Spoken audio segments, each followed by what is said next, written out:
a good time now for you to set your watches and your clocks. Look at it. It's exactly 8 o'clock on the 18th of May, 2020.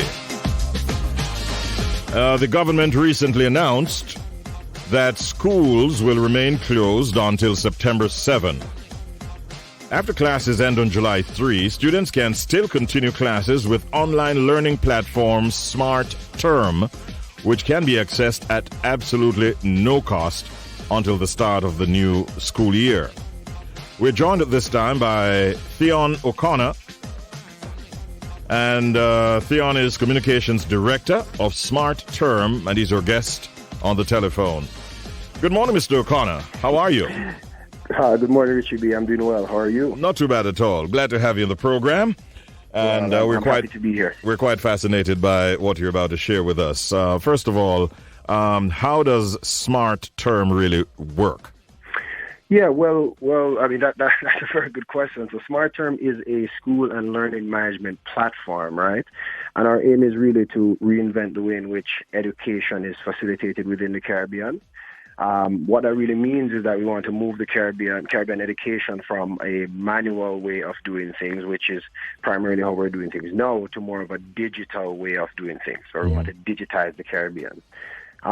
Ultimately, the platform gives educators the ability to create an online learning environment that is very similar to that you'd see in a physical classroom or a physical school, and that can be at any level. So it could be the early childhood level, it could be the primary level, secondary level, or tertiary level. So that's really it in a nutshell. All right. So you cover those three levels you're actually covering then at SmartTerm. Yes. So we're able to do it at any, but mainly a big part of what we're doing right now within COVID-19 has specifically been geared towards the secondary level, but we can definitely do that at any level. Mm-hmm. You seem to be promoting the fact that even when classes end on July 3, you'll still be conducting classes via this platform. Yes.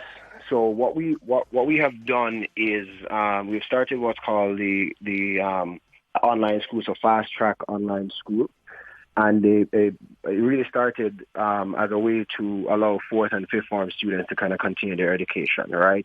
Especially since there's CXC examination that's on the horizon, and many schools have closed or haven't had the opportunity to kind of prepare their students. It also started out of a way as a way to help a lot of the students since schools have been closed, to give them access to teachers who have the requisite skills in order to teach those specific subjects. So what we've done is to have the fast track online schools, which we've partnered with teachers across the Caribbean who are able to teach these subjects on our platform, and we give students the ability to take as many subjects as they want, which includes compulsory math and English courses, so that they can continue to learn during this period. And now that we know, at least in part, that CXC examinations should be in July, I know that that's still up for debate in some circles. Yes. At least it gives these students the ability to continue their learning until they have their exams. As you know, CXC exams are really important. Very. We want to make sure that students have the ability to learn during this period. Who sets the curriculum for the students? So the curriculum is actually taught based on the CXC curriculum. So it's really, as I said before, it's really geared towards fourth and fifth form, and the teachers teach directly from the CXC curriculum. So in many cases, these teachers are already very intimate with the curriculum. There many of the teachers do already teach at this specific level. So it's not as if we're taking random people and saying, hey, teach these courses for us. We have a lot of teachers that are across the Caribbean who really wanted to continue to teach courses during this period of time and offer to help in teaching these classes. And so we have these teachers who have the requisite skills, who are intimate with CXC curriculum and are going to be teaching the curriculum, especially the term that was basically missed in this final term since March. Yes. Be able to teach students so that they're able to take their CXC examinations. Are you satisfied with the level of enrollment? In fact, how many subscribers do you currently have? So I'll have to go back and check those specific numbers. I can definitely get you those numbers so that you can say that. But we're not fully happy with it, and there are a couple of challenges that I'm gonna kind of explain. Mm-hmm. So one of the challenges is that because we work with teachers across the Caribbean to facilitate this, and they're giving up their own time, we have to charge a fee, unfortunately. All right. Mm-hmm. And the fee that we charge is, as you know, sometimes very difficult for students to be able to pay because of equity issues. And so, as you know, some students are able to pay it and others are not. And so what we really want to do is we'd love to partner with other private sector organizations to be able to ensure that all students who want to be able to access these courses, and we've had a lot of students who reached out to us and said that they want to access it, but they can't because they're unable to pay the fees to do so. And even in some cases, we've allowed many students who've reached out to us to use it free of cost. Mm-hmm. But at some point, we would love to see if we can work with other private sector organizations to ensure that students can be able to continue to learn during this period of time. And what this really means is that if they're willing to sponsor in any way, we're definitely happy to speak with them because ultimately we want to ensure that students have access to the platform, have access to the teachers, have access to the courses.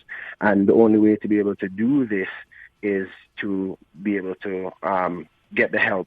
The students need to get the help that they need, and we're trying to offer that. Yes. But we would definitely love to partner with some other organizations to be able to make it happen. Okay. So as we speak today, is it still free? So the platform is still free. Uh-huh. So the platform is completely free all the way until the start. And really, we actually started this back in March, right? When we started initiative in March when schools abruptly closed. We wanted to give institutions the ability to continue to teach their students, given that there really wouldn't have been a plan in place at that point. We didn't really know COVID-19 would come and do this, right? Mm-hmm.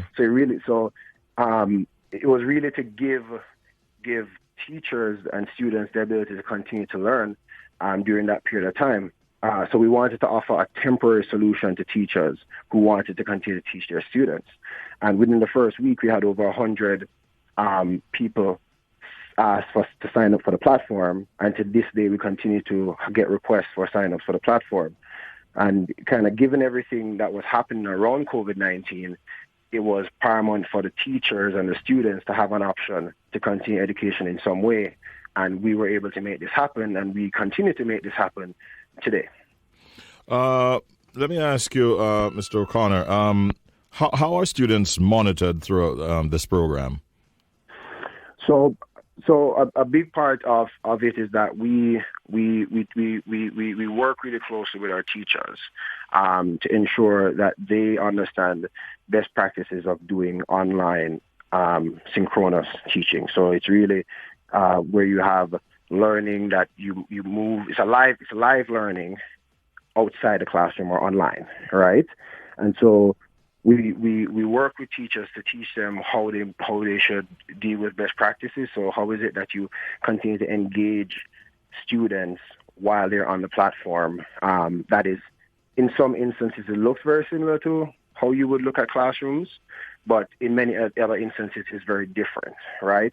So it's really about training teachers to be able to understand how they should use the platform, how to teach students to use the platform, and then also how to continue to engage students, given that this is a difficult that is a difficult time. But I think that a major component of this is to ensure that the students have a vested interest in this, and so because we're looking mainly for in our fast track online school, they're mainly fourth and fifth formers. So those students have a vested interest to be able to do it. But we also talk to teachers about trying to work with parents in this way, because parents, for younger students, parents are going to be able to help us to be able to keep the students engaged. So I think it's a three-pronged approach. There's one aspect of it which is working with the teachers themselves. There's another aspect of it which is trying to work with parents to ensure this is for younger students, to ensure that they can help us with dealing with students, with younger students. And only by using that approach can we ensure that everybody's really invested in the process, or else you can have situations where everybody's kind of doing their own thing, and that wouldn't be beneficial to anyone. Finally, how can persons get onto the platform? So you could go to SmartTerm.io, and it will give you an idea of how to be able to sign up. You click sign up, and you put in your information, and somebody from our team will be happy to contact you to get you signed up for the platform. All right, that's SmartTerm. SmartTerm.io. All right. Yeah. Listen, you've shared with us a lot of information, and useful information, by the way. And we certainly hope that there'll be a big take-up, and we're hoping that some sponsors, corporate entities, will come on board so that you can do even more than you are doing right now. Thanks for your time and for the information you shared, Theon O'Connor, and you have a wonderful day. Well, thank you very much, Richie B. Thank you to you and your staff, and you stay safe. Thank you. Same to you, my brother. Theon O'Connor, Communications Director of SmartTerm. After classes end on July 3, students can continue classes online through that learning platform, SmartTerm. Their options. Get with the program. It's 12 now past 8 o'clock.